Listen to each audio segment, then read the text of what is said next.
মানে একাদশী প্রতি বছর এ সম্বন্ধে আমরা আলোচনা করে থাকি, কিন্তু যতই এই কথা আমরা আলোচনা করব ততই তার মধ্যে কিছু নতুন নতুন সূত্র আমরা খুঁজে পাব। এটা হচ্ছে চাতুর্মাস্য ব্রত, তাই নয়? 4 মাস কাল বৈষ্ণবগণ একটি ব্রত করেন প্রতি বছর। এই বছর পুরুষোত্তম ব্রত এই চাতুর্মাস্য ব্রতের মধ্যে প্রবেশ করাতে এই বছর 5 মাস এই ব্রত আমাদের পালন করতে হবে, যার জন্য আমরা সেই চাতুর্মাস্য ব্রতের মধ্যে পুরুষোত্তম ব্রত আমাদের সমাপ্ত হয়ে গেছে, এখন চাতুর্মাস্য ব্রত চলছে। সেই ব্রতের মধ্যে আবার একটা বিশেষ ব্রত এসে উপস্থিত হয়েছে, কি? একাদশী ব্রত। আবার সেই ব্রতটার নাম কি? পবিত্রারোপণী। পবিত্র মানে এই যে উপবিদ দেখছেন, এই যে পৈতা ব্রাহ্মণ দীক্ষা যখন হয় তখন একটি উপবিদ ধারণ করতে হয়। সেই উপবিদ ধারণ করলে সেই উপবিদের নাম হচ্ছে পবিত্র। হ্যাঁ, আছে না অপবিত্র পবিত্র বা, এই যে মন্ত্রটা রয়েছে এটা পৈতা যতক্ষণ পর্যন্ত আপনি হাতে না নেবেন ততক্ষণ পর্যন্ত এই মন্ত্রটা বললেও আপনি পবিত্র হতে পারবেন না, পবিত্র হতে পারবেন না। এই জন্যে অপবিত্র পবিত্র বা সর্বাবস্থাং, সর্ব অবস্থায়, গত পিবা, যে কোনো অবস্থায়। হ্যাঁ, কি হলো? যস্মরেত পুণ্ডরীকাক্ষং স্ববাহ্য অভ্যন্তর শুচি। অর্থাৎ তোমার অন্তর এবং বাহ্য এই মন্ত্রের দ্বারাই শুদ্ধিকরণ হলো।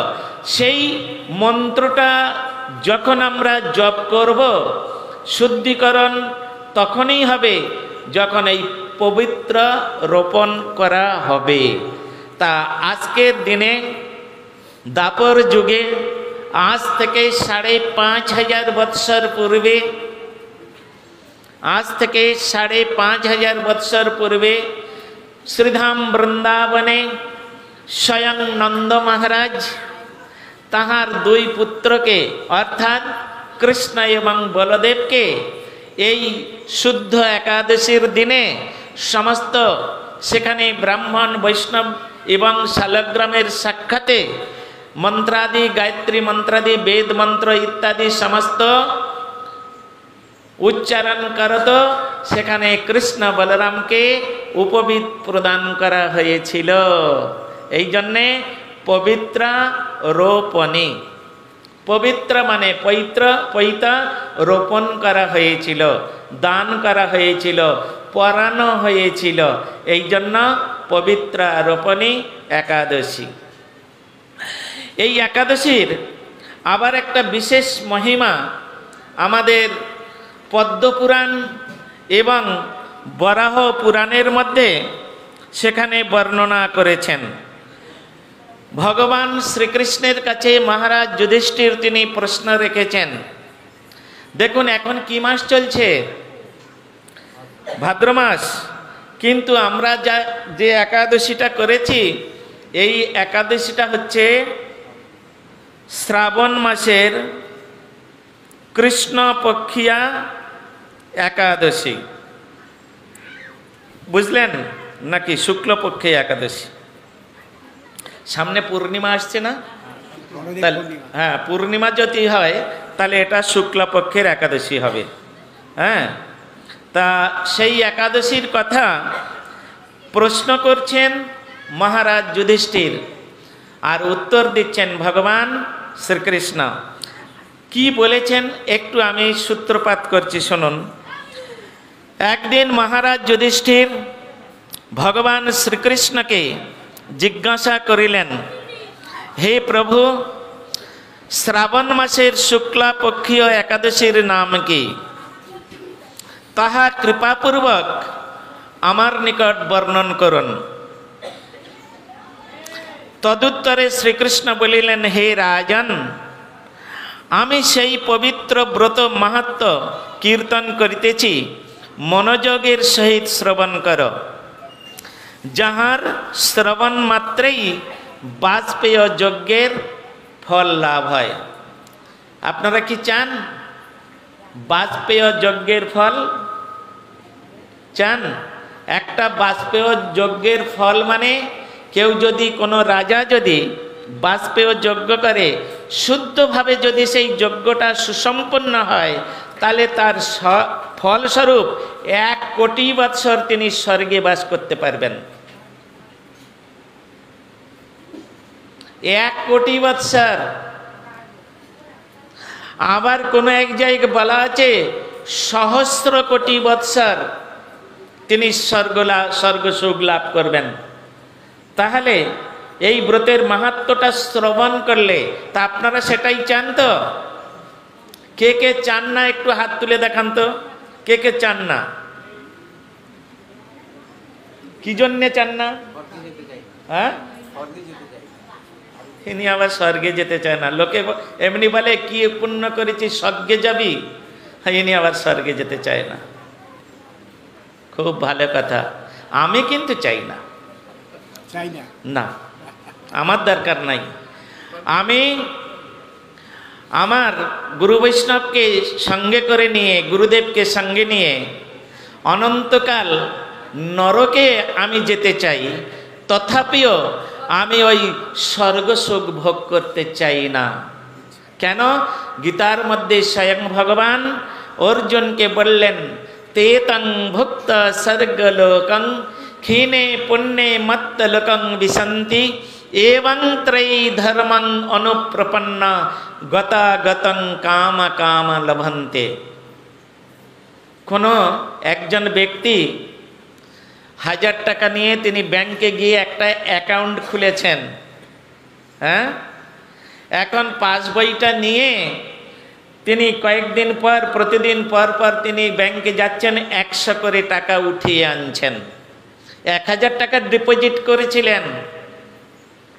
যখন 10 দিন গেলেন, গিয়ে 100 করে টাকা যখন 1000 টাকা যখন উইথড্রয়াল করা হয়ে গেল, আবার উনি তার পরের দিন 11 দিনের দিন আবার ওই পাস বইটা নিয়ে ব্যাংকে গিয়েছে। ব্যাংকের ম্যানেজার কি বলছেন তখন? Your balance is finish out of bank. তোমার ব্যালেন্স শেষ, তুমি এখন ব্যাংকের বাইরে চলে যেতে পারো। যদি না যেতে চায় তাহলে সিকিউরিটি আছে, ঘাড় ধাক্কা দিয়ে ব্যাংক থেকে বের করে দেবে। তদ্রূপ আপনি পুণ্য সঞ্চয় করেছেন মানে স্বর্গের ব্যাংকে কিছু ডিপোজিট করে রেখেছেন। স্বর্গে কর্মচারীরা হচ্ছেন দেবতাগণ, আর সেখানে ব্যাংক ম্যানেজার হচ্ছেন স্বর্গের রাজা ইন্দ্র। তাই আপনারা এখানে পুণ্য সঞ্চয় করে, আর সেই পুণ্য সঞ্চয়ের প্রভাবে আপনারা বৈকুণ্ঠে চলে গেলেন, স্বর্গে চলে গেলেন। আর স্বর্গে গিয়ে সেখানে, স্বর্গ মানে সেখানে ভোগের জায়গা। হ্যাঁ, সেখানে ভোগ করতে করতে করতে করতে ওই পুণ্যের ব্যালেন্স যখন শেষ হয়ে যাবে, তখন ওই ইন্দ্র বলবেন, তুমি যে এখানে এসেছো, তোমার পুণ্য শেষ হয়ে গেছে। এতদিন তুমি এখানে থেকে কোনো কাজ করো নাই, বসে বসে পুণ্য ভোগ করেছ, তোমার পুণ্য শেষ। ইওর পুণ্য ইজ ফিনিশ আউট অফ স্বর্গ, তুমি এখন যেতে পারো। যদি না যায়, ক্ষীণে পুণ্যে মত্তলোকং বসন্তি বিশন্তি এবং ত্রয়ী ধর্মং অনুপ্রপন্ন। হে অর্জুন, ধর্মপরায়ণ ব্যক্তিগণ কোনো প্রকারে এইরকম আশা কোনোদিন প্রার্থনা করবেন না। কারণ এই যে ধর্ম, এটা হচ্ছে লৌকিক ধর্ম। এই ধর্মের কোনো মর্যাদা নেই। এটা নিজের সুখের জন্য, এটা আত্মতৃপ্তির জন্য, নিজের ইন্দ্রিয় চরিতার্থ করার জন্য এই সমস্ত ধর্ম পালন করে। এই ধর্মের দ্বারাই কোনোদিন ভগবানকে প্রসন্ন করা যাবে না।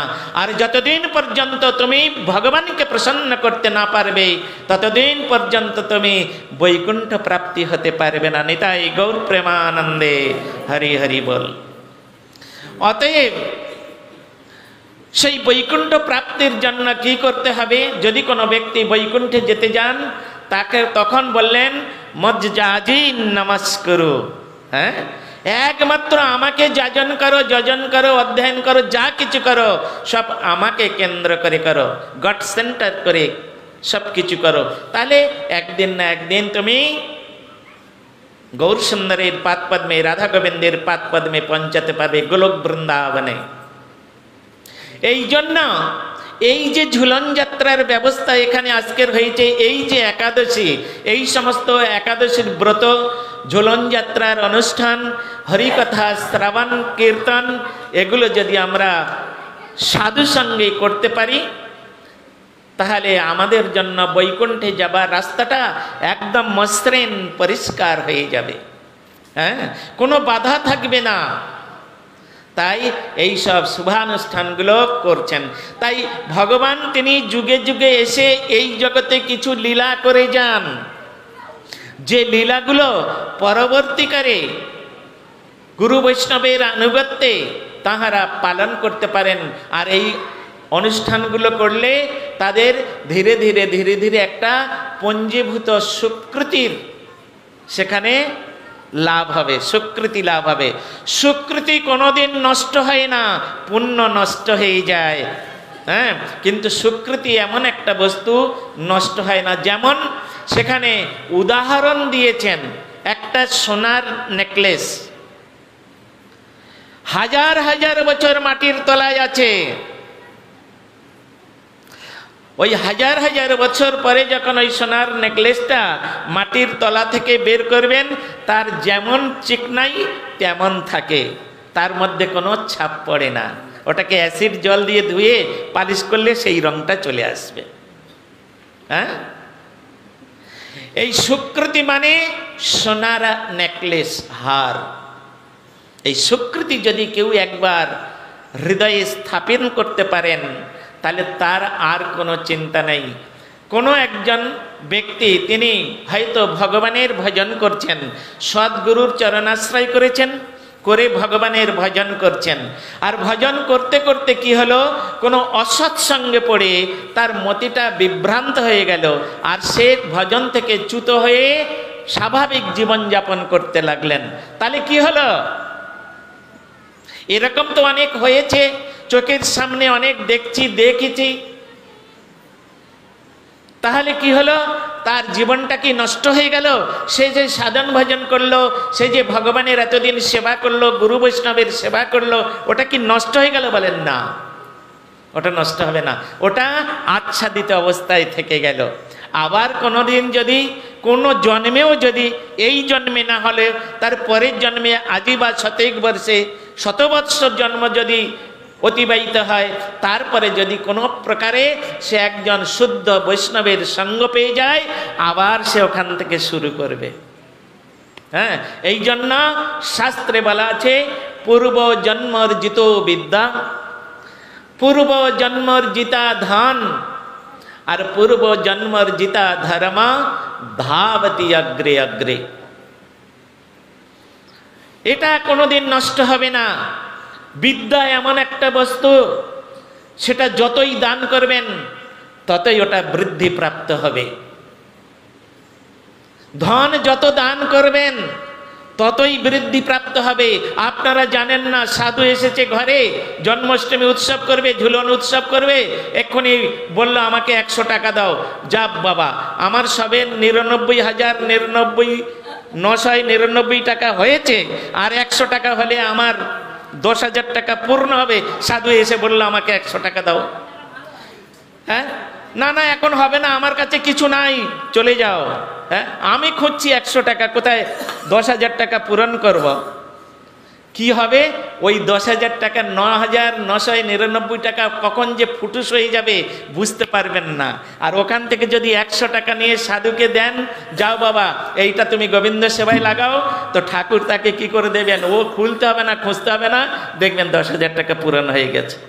ফিক্সড ডিপোজিট, এটা হচ্ছে বৈকুণ্ঠের ব্যাংক। হ্যাঁ, কোনো সাধু সেবা করলে, সাধু তো মা, সে তো নিয়ে পান বিড়ি সিগারেট খাবে না, মদ মাংস মাছ খাবে না, কোনো অমেধ্য কুমেধ্য ভক্ষণ করবে না। সাধু কি করে? সে ভগবানের প্রসাদ ব্যতীত অন্য কিছু গ্রহণ করে না। সেই রকম সাধু যিনি প্রসাদ ভোজী সাধু, ভগবানের প্রসাদ ছাড়া যিনি গ্রহণ করে না, সেই রকম সাধুর হাতে যদি আমি 100 টাকা দিই, ওটা বাজার থেকে গিয়ে হয় চাল ডাল তরি তরকারি কিনে আনবে, তা না হলে ফল কিনে আনবে, তা না হলে মিষ্টি কিনে আনবে, এনে রাধা গোবিন্দের সেবায় লাগাবে। ওই যে সেবায় লাগানোর জন্য, ভগবানের ভোগে লাগানোর জন্য যে স্বীকৃতি হলো, যার স্বীকৃতি 2 ভাগ হয়ে যাবে। যিনি পয়সাটা দিয়েছেন তিনি অর্ধেক পাবেন, আর যিনি এই সব করে ঠাকুরের সেবা করেছেন তিনি অর্ধেক পাবেন। আর পাড়ায় দুর্গা পূজা হবে, কালী পূজা হবে, চাঁদা নিতে এসেছে, 5000 টাকা চাঁদা দিতে হবে, না তো খবর আছে। যাক, হাতে পায়ে ধরে হয়তো 1000 টাকা চাঁদা দিল, কি করবে নিয়ে? Eat and drink be merry. এছাড়া আর কিছু তাদের চিন্তা ভাবনা নাই। ওটা অসৎ কাজে লাগলো, ওর দ্বারাই পাপ হবে, আর সেই পাপের ভাগ তারাও অর্ধেক পাবে, আর যার টাকা দিয়েছে তাই অর্ধেক পাপের ভাগই হবে। সুন্দর বিচারগুলো শাস্ত্রের মধ্যে বলেছেন। তা আজকের হচ্ছে এখানে প্রশ্ন করছেন যুধিষ্ঠির মহারাজ, আর উত্তর দিচ্ছেন স্বয়ং ভগবান কৃষ্ণের। লাইট হচ্ছে না এখানে।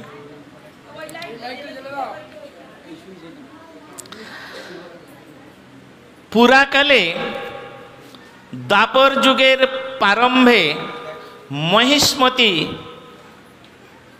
পুরে মহিজিদ নামে একজন বিখ্যাত নৃপতি ছিলেন, রাজা ছিলেন, রাজ্য পালন করিতেন।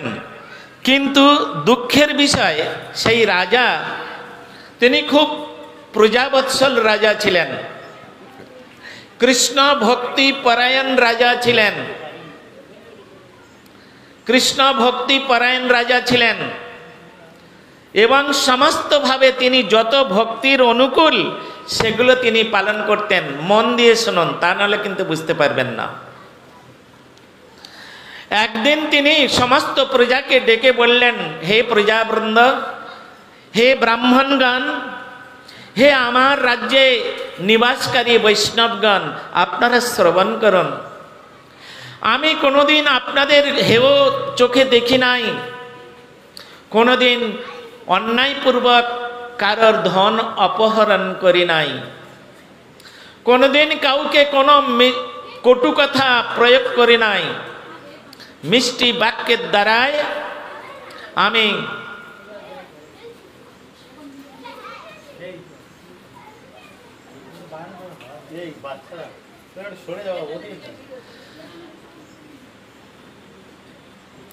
মিষ্টি বাক্যের দ্বারাই সকলকে আমি পরিতুষ্ট করেছি।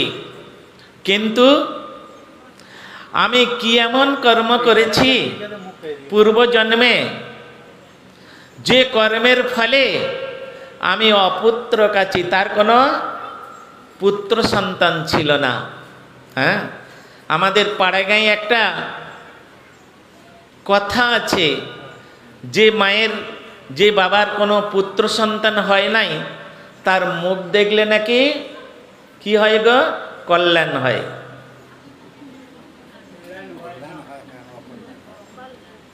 কি হয়? পাপ হয় না, অমঙ্গল হয়। অমঙ্গল আর পাপ অনেক ডিফারেন্স। অমঙ্গল হয়, ওর মুখ দেখলে নাকি সকালবেলায় উঠে সেদিন আর পেটে ভাত জোটে না। এই সমস্ত কুসংস্কারগুলো আমাদের দেশে খুব প্রাচুর্যের বিষয়।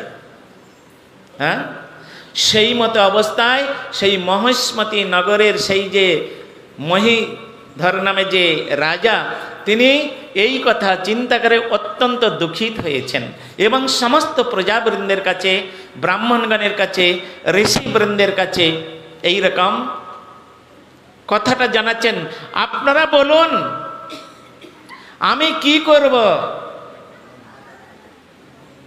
আমি কি এমন কার্য করলে আমি একটি পুত্র সন্তানের মুখ দর্শন করব।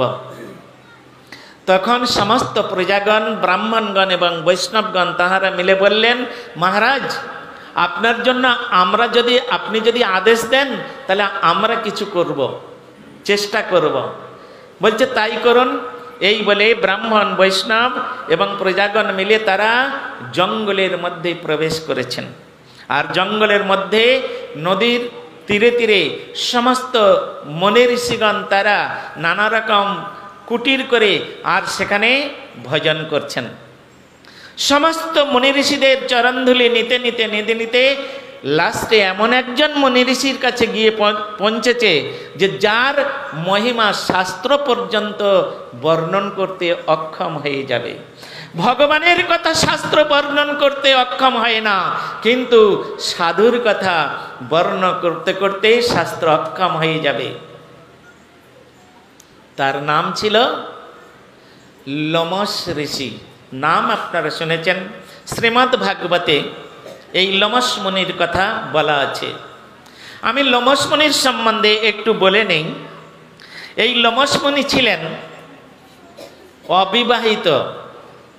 তিনি বিয়ে টিয়ে করেননি, ভিক্ষা করতেন। ভিক্ষায় যা পেতেন তাই তিনি বনের শুকনো গাছের পাতা টাতা এই সমস্ত দিয়ে আগুন জ্বালিয়ে রান্না করে ঠাকুরকে ভোগ দিয়ে প্রসাদ পেতেন, আর সেই প্রসাদ পেয়ে তিনি ভজন করতেন। একদিন নারদ ঋষি আর ব্রহ্মা এসেছেন, দুটো ব্রাহ্মণের রূপ ধারণ করে, আর এসেছেন ঘুরতে ঘুরতে ঘুরতে ঘুরতে লোমশ মুনির আশ্রমে উপস্থিত হয়েছে। লোমশ মুনি নাম হয়েছে কেন? তার মাথা থেকে পায়ের নখের অগ্রভাগ পর্যন্ত লোমে একদম পরিপূর্ণ। হনুমানের গায়ে যেমন লোম থাকে, বানরের গায়ে যেমন লোম থাকে, অন্যান্য লোমশযুক্ত পশুদের গায়ে যেমন লোম থাকে, ওই রকম মুনির সমস্ত জায়গায় একদম লোম ভর্তি। এই জন্য তার নাম হয়েছে লোমশ মুনি। তিনি ওই রকম যখন ওই ব্রহ্মা এবং নারদ দুজনে ব্রাহ্মণ রূপ ধারণ করে এসেছেন, তখন কি করছেন, তিনি একটা মাটির হাঁড়ি ওই তিন দিকে তিনটে ইট দিয়ে বসিয়েছে, তার মধ্যে চাল দিয়েছে, নদীর জল দিয়েছে, আর ফল ফুল যা পেয়েছে দিয়েছে তার মধ্যে দিয়ে, আর তিনি ওই পাতা দিয়ে জাল দিচ্ছে। মানে অন্ন তৈরি করতে হবে তো। এখন বারবার হাওয়া হচ্ছে, সেদিন খুব নিভে যাচ্ছে, আর উনি ফুঁয়ো দিচ্ছে, চোখ থেকে জল পড়ছে। যেমন আমার মায়েরা রান্না করতে গিয়ে যারা উনুনে রান্না করে, তুষের আগুনে, খড়ের আগুনে, পাতার আগুনে নিভে যায়, করে ফুঁ দিয়ে দেন। তা ওই ধোঁয়া এসে চোখে লাগে। লোমশ মুনির তাই হচ্ছে, ঘটনাটা ঘটছে। এখন নারদ ঋষি তিনি ওই রকম ব্রাহ্মণের রূপ ধারণ করে আর গিয়ে তখন ওই দেখছে, আর মনে মনে চিন্তা করছেন, বলছেন কি প্রভু ধন্যবাদ ধন্যবাদ। বৈষ্ণব দেখিয়া যেবা নাননাই মুন্ড, তার মুন্ড গিয়া পড়ে নরকের কুণ্ড। বৈষ্ণব দেখিয়া যেবা, বৈষ্ণব নিন্দিয়া যেবা গঙ্গা স্নানে যায়, পতিত পাবনী গঙ্গা ফিরিয়া না চায়। তাই বৈষ্ণবকে দেখে প্রণাম করলেন, প্রণাম করলেন। আর প্রণাম করার পরে জিজ্ঞাসা করলেন, প্রভু আরে আপনি একা একা এইরকম রান্না বান্না করছেন, এতে আপনার কষ্ট হচ্ছে? তা আপনি তো একটা বিয়ে থা করতে পারেন। একটা বিয়ে থা তো করতে পারেন। যত মুনি ঋষিদের আশ্রম ঘুরে এলাম, একটা করে তারা বিয়ে করে সুন্দর করে তারা দুজনে মিলে হরি ভজন করছে, তা আপনি তো একটা বিয়ে থা করতে পারেন। তখন লোমশ বলছে, আর ভাই কদিন বাঁচবো? এর মধ্যে আবার বিয়ে করো, আবার এটা করো, আবার ওটা করো, কি দরকার, ভালোই তো আছি। নারদ ঋষির ব্রাহ্মণ জিজ্ঞাসা হচ্ছে, কদিন আপনার আয়ু, কতদিন বাঁচবেন? কতদিন বাঁচবেন? বলে আমার আয়ুর কথা শুনে আর কি করবে বাবা, আমার আয়ুর কথা তোমার শুনতে হবে না। বলে কতদিন বাঁচবেন একটু শুনে রাখি না।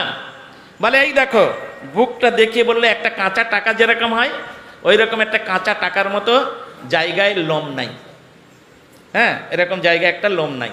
এই দেখো বাবা, এই যে আমার সর্বাঙ্গের লোম দেখছ, এক একটা ব্রহ্মা সেখানে আছে, কিন্তু হ্যাঁ ব্রহ্মা সেখানে আছে ব্রাহ্মণ রূপে। এক একটা ব্রহ্মা গত হবে, আমার এখান থেকে একটা করে লোম খসে পড়ে যাবে। আর একটা ব্রহ্মা গত হবে, আর একটা লোম খসে পড়ে যাবে। এই রকম আমার শরীরে যতগুলো লোম আছে, অতগুলো ব্রহ্মা গত হলে তবে আমার মৃত্যু হবে। নারদ ঋষি মাথায় হাত দিয়ে বসে পড়েছে। একটা ব্রহ্মার আয়ু জানেন?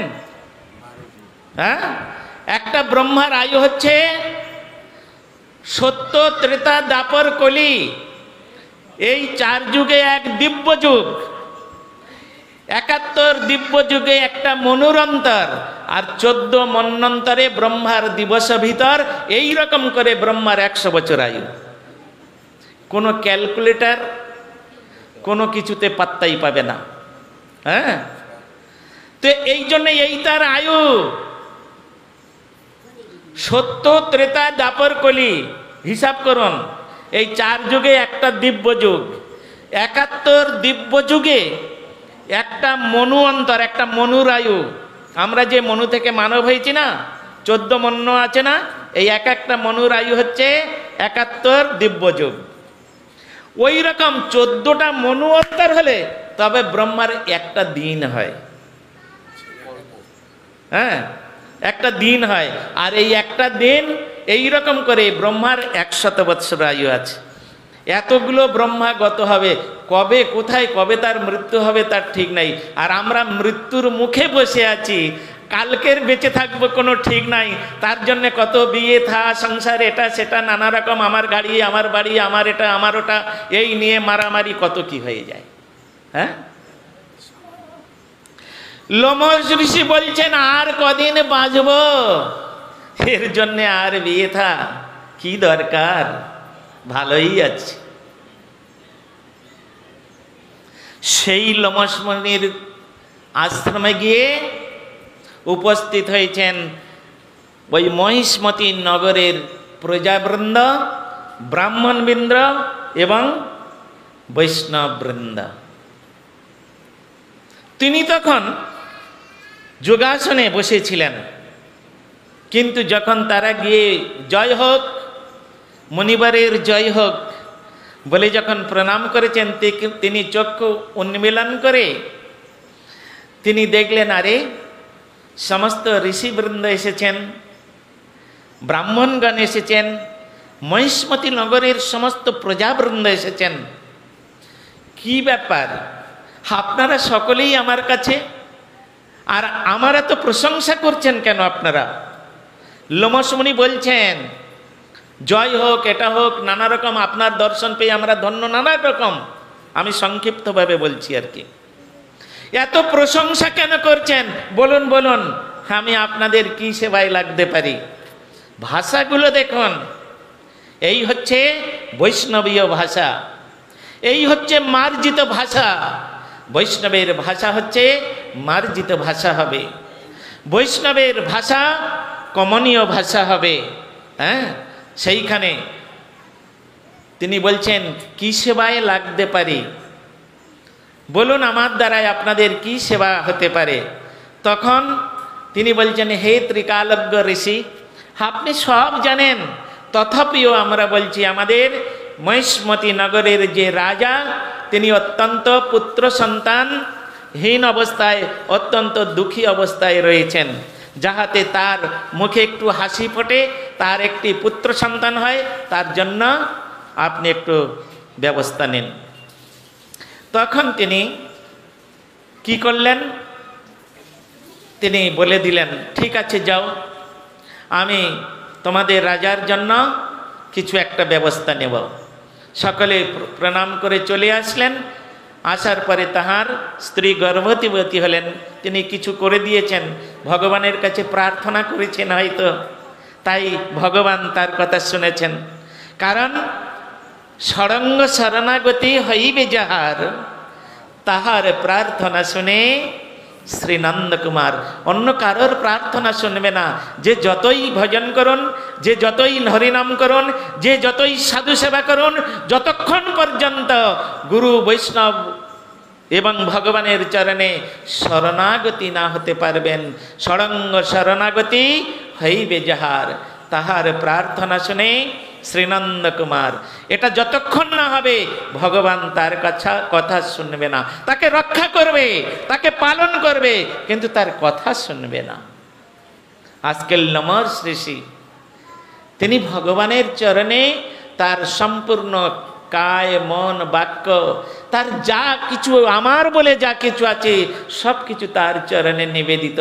তাই তো ভগবানের চরণে তিনি প্রার্থনা করেছেন, হে ভগবান, আমি ওনাদের কথা দিয়েছি, সেখানে অনেক বৈষ্ণব এসেছিলেন, অনেক ব্রাহ্মণ এসেছিলেন, তাদেরকে আমি কথা দিয়েছি, আপনি আমার একটু নিবেদন শ্রবণ করুন প্রভু। যেন তেন প্রকারেণ ওই মহিষ্মতি নগরের রাজার যেন একটি পুত্র সন্তান হয়। তখন বৈষ্ণবের আবেদনে কৃষ্ণ দয়া ময়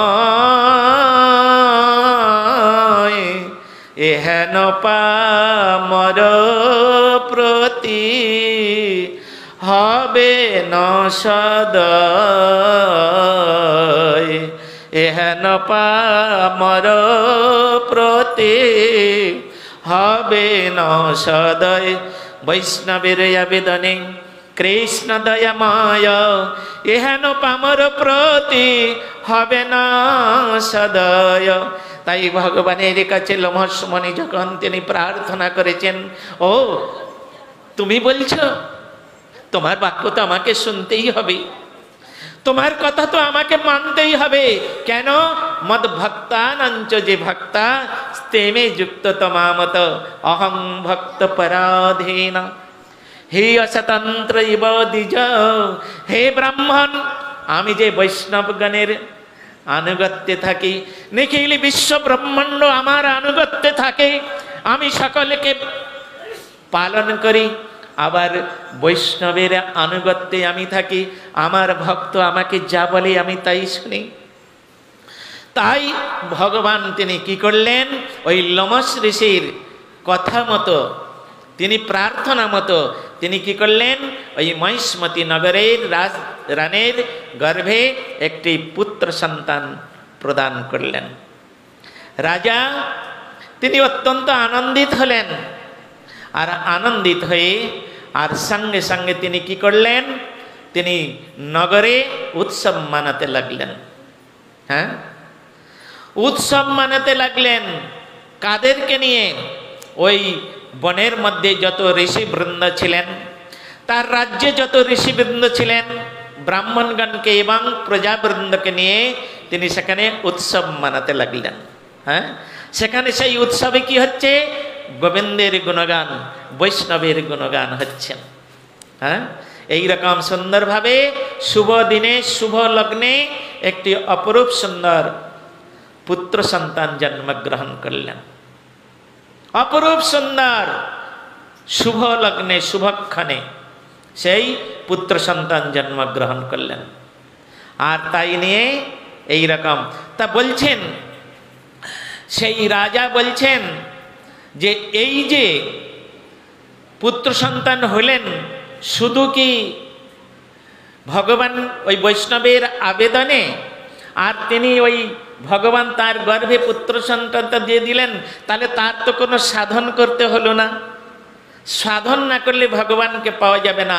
না, ওখানে ওই লোমশ মুনি বলে দিয়েছিলেন, রাজা সপরিবারে এই পবিত্র রোপণী যদি শ্রাবণ মাসের শুক্লপক্ষের যদি কেউ পবিত্র রোপণী একাদশী বৈষ্ণবের আনুগত্যে সুষ্ঠুভাবে পালন করে, তাহলে যিনি অপুত্রক আছেন তিনি অতি অল্প দিনের মধ্যে তিনি পুত্রবতী বা পুত্রবান হবেন। তাই রাজাকে বলে দিও তারা সপরিবারে যেন এই একাদশী ব্রত করেন। রাজা এই ব্রত পালন করেছিলেন। তা রাজা যদি এই রকম একজন তিনি এই একাদশী ব্রত পালন করেন, তাহলে আমরা কোথাকার কে? আমরা একাদশী ব্রত করব না? হ্যাঁ, এই একাদশীর দিনে যদি কেউ পঞ্চশস্য গ্রহণ করে তাহলে কি হয়? ব্রহ্মহত্যা, মাতৃহত্যা, ভ্রূণ হত্যা, গোহত্যা আর ব্রাহ্মণ হত্যা, এই সমস্ত পাপ করলে এই সমস্ত পাপের যে ফল তাকে ভোগ করতে হবে। এই একাদশীর দিনে যদি কেউ এই 5 প্রকার বস্তু গ্রহণ করে, এটা বরাহ পুরাণের মধ্যে, পদ্ম পুরাণের মধ্যে স্বয়ং মহামুনি বেদব্যাস তিনি সুন্দরভাবে এটা বর্ণনা করে গেছেন। অতএব আপনারা সেই পবিত্র রূপণী একাদশী, প্রত্যেকটা একাদশী পালনীয়। প্রহ্লাদ মহারাজ বলেছেন, কৌমারো আচরেত প্রাজ্ঞ ধর্মান ভগবতা নেহা। কুমারকাল মানে 8 বছর পর্যন্ত কুমারী এবং কুমার, যদি নারী হয় তিনি কুমারী অবস্থায় থাকেন, 8 বছর পার হলে আর তাকে কুমার বলা হবে না, তখন শৈশবে এসে গেলেন। কৌমার, শৈশব, যৌবন, প্রৌঢ়, বৃদ্ধ, 5টা অবস্থা, সব কিছুর সঙ্গে মিল আছে। দেখুন, পঞ্চশস্য ধান, যব, তিল, গম, সরষ, 5টা। পঞ্চপাপ, হ্যাঁ, গোহত্যা, ব্রহ্মহত্যা, ভ্রূণ হত্যা, পিতৃহত্যা, মাতৃহত্যা, 5 প্রকার পাপ। তাহলে এই একাদশীর দিনে যারা একাদশী করবে না তাদের এই 5 প্রকার পাপ তাদের শরীরে প্রবেশ করবে এবং এই 5 প্রকার পাপের যে ফল তাকে ভোগ করতে হবে। শ্রীমদ্ ভাগবত বলছেন কতদিন এই ফল ভোগ করতে হবে, সেখানে বলছেন যাবৎ চন্দ্র দিবাকরৌ উদীয়মান জগতে, যতদিন পর্যন্ত এই জগতে চন্দ্র সূর্য উদিত হবে ততদিন পর্যন্ত এই নরক যন্ত্রণা ভোগ করতে হবে। হরে কৃষ্ণ। এই জন্য প্রহ্লাদ মহারাজ তিনি বললেন, সকলের জন্য চিন্তা ভাবনা করলেন, কৌমারো আচরত প্রাজ্ঞ ধর্মান ভগবত নিহ। হে মানব মানবীগণ, তোমরা 8 বছর বয়স থেকে 8 বছরের আগে যা করো ছাড় দিয়েছো বাবা, কারণ তখন শিশু কিছু জানে না। যখন সে শৈশবে এসে গেলেন, কি বলে, কৌমার শৈশবে এসে গেলেন, তখন তার বোঝার ক্ষমতা হয়েছে ভালো মন্দ। তখন যদি সে কোনো অন্যায় করে সেই অন্যায়টার প্রতিবাদ করতেই হবে। তাহলে একাদশী না করা হচ্ছে শাস্ত্র মতে অন্যায়। হ্যাঁ, তুমি তো নিজেই মাতৃগর্ভে প্রতিজ্ঞা করে এসেছো। কি প্রতিজ্ঞা করেছ? জননী জঠরে ছিলাম যখন বিষম বন্ধন পাশে, একবার প্রভু দেখা দিয়া মোরে বঞ্চিলে দীন দাসে। কৃষ্ণ ভজিবার তরে সংসারে আয়েন, মিছে মায়ায় বদ্ধ হয়ে বিক্ষসাম হইন। ভগবানের পাদ পদ্মে হস্ত রেখে আমরা মাতৃগর্ভে প্রতিজ্ঞা করেছিলাম, হে ভগবান, এই মাতৃগর্ভের মধ্যে আর আমি থাকতে পারছি না, কঠিন যন্ত্রণা সহ্য করতে পারছি না। তুমি আমাকে এই মাতৃগর্ভে থেকে একবারের জন্য বাইরে বের করে দাও প্রভু। আমি ভবে গিয়ে তোমার ভজন করব, তোমার চরণ স্পর্শ করে আমি প্রতিজ্ঞা করেছি। তখন কি হলো? হ্যাঁ, যখন জন্ম হলো তখন কি হলো? জন্ম হওয়ার সঙ্গে সঙ্গে সব কিছু ভুলে গেলাম। দুরন্ত মায়া তিনি আমাকে সব ভুলিয়ে দিলেন। তাই বলছেন, আদরের ছেলে স্বজনের কোলে হাসিয়া কাটানো কাল। জনক জননী স্নেহেতে ভুলিয়া সংসার লাগিল ভাল। ক্রমে দিন দিন বালক হইয়া খেলিনু বালক সহ। আর কিছু দিনে জ্ঞান উপজিল পাঠ পড়ি রহ রহ। তখন লেখাপড়া শিখলাম। আর লেখাপড়া শিখে কেউ ব্যবসা, কেউ বাণিজ্য, কেউ চাষবাস, কেউ চাকরি বাকরি। তখন কি হলো, বিদ্যার বিলাসে ভ্রমি দেশে দেশে ধনায়ুপার্জন করি। স্বজন পালন করি এক মনে ভুলিন তোমারে হরি। ভুলিন তোমারে হরি। তখন প্রতিজ্ঞার কথা আমি ভুলে যে গেলাম। আমি ভজব বলে এসেছিলাম। প্রভু হে প্রতিজ্ঞার কথা ভুলে যে গেলাম। সব কিছু ভুলে আমরা তখন কি করলাম, এই সংসার সংসারে করে মিছে গেল কাল। লাভ না হইল কিছু, ঘটিল জঞ্জাল। কিসের সংসারে এই ছায়াবাজি প্রায়, ইহাতে মমতা করি বৃথা দিন যায়। হ্যাঁ, এটা হচ্ছে স্বপ্ন দেখার মতো সংসারটা। ছেঁড়া মাদুরে শুয়ে শুয়ে স্বপ্ন দেখি, প্লেনে করে আকাশে উড়ে বেড়াচ্ছি। আর ইন্ডিয়ান সরকার চন্দ্রযানে আমাকে চন্দ্রে পাঠিয়ে দিয়েছে। ছেঁড়া মাদুরে বিছনায় শুয়ে শুয়ে স্বপ্ন দেখছি। যখন স্বপ্নটা ভেঙে গেল, দেখছি ছেঁড়া মাদুরে শুয়ে আছি। চন্দ্রযানে যেতে হবে না? হ্যাঁ, তদ্রূপ এই সংসারটা বড্ড চমৎকারিতা। আহা, হ্যাঁ, কি সুন্দর। এমন সংসার আর কোথায় আছে নাকি? এমন, হ্যাঁ, খুব খাচ্ছি, খুব পড়ছি, eat and drink me merry, বাবা বাবা। কিন্তু শেষের দিন দিন ভয়ঙ্কর। যেদিন রবির নন্দন বাঁধবে কষে, সেদিনের কি হবে তুমি একবার ভাবো ভাবন। হ্যাঁ, তাই আমাদের আচার্য শঙ্করাচার্য তিনি তার মহামদগরের মধ্যে লিখেছে, মা কুরু ধন জন যৌবন গর্বম হরৌতি নিমিস্বাৎ কাল সর্বম ভজ গোবিন্দম ভজ গোবিন্দম গোবিন্দম ভজ মূঢ়মতে। হে মূঢ় জীব, তুমি শিগগির করে গোবিন্দ ভজন করো। কেন গোবিন্দ ভজন করার জন্য তুমি এই জগতে এসেছো। যদি তুমি গোবিন্দ ভজন না করো, গোবিন্দের সেবা না করো, তাহলে এমন সুন্দর আর মানব দেহ পাবে না। নিতাই গৌর প্রেমানন্দে। এই জন্য আমাদের সেই ভগবানের ভজন করতে হবে। আর ভজন করার জন্য আমরা এখানে এসেছি। যাই হোক, আমাদের সকলকে, বিশেষ করে কি আবাল বৃদ্ধা বনিতা, 8 বছরের পর থেকে অন্তত কিছুই না করলে সমস্ত ভক্তবৃন্দের কাছে আমি কৃতাঞ্জলি পুটে প্রার্থনা করছি, অন্তত একাদশী ব্রতটা করবেন। কারণ একাদশীর ব্রত একমাত্র পাপ হরণ করতে পারে, আর কেউ পারবে না কোনো ব্রতের দ্বারায়।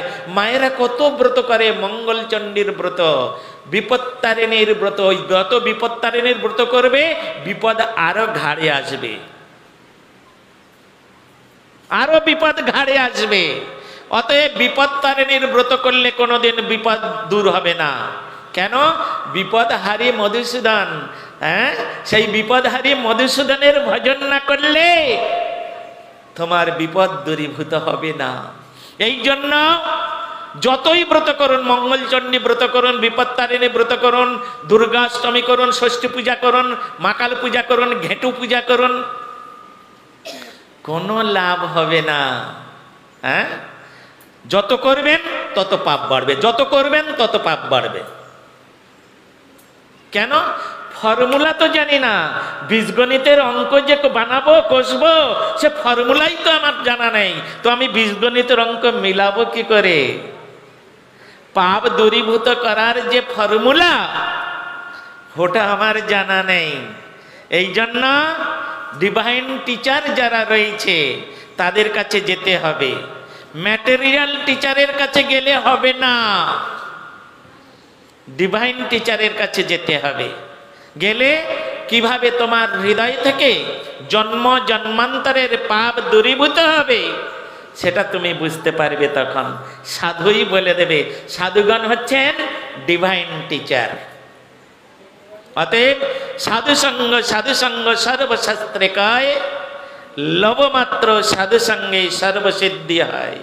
ক্ষণমীয় সজ্জন সঙ্গতি রেখা ভবতি ভবার নবে তরণে নৌকা।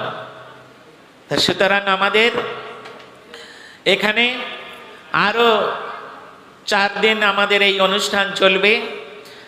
আমার একটি অনুরোধ, আপনারা 4টে থেকে 4:30-এর মধ্যে আসার একটু ব্যবস্থা নেবেন, তাহলে আমরা সময় মতো আপনাদেরকে হরিকথা শুনিয়ে সময় মতো প্রসাদ দিয়ে আর ঘরে পাঠাতে পারবো।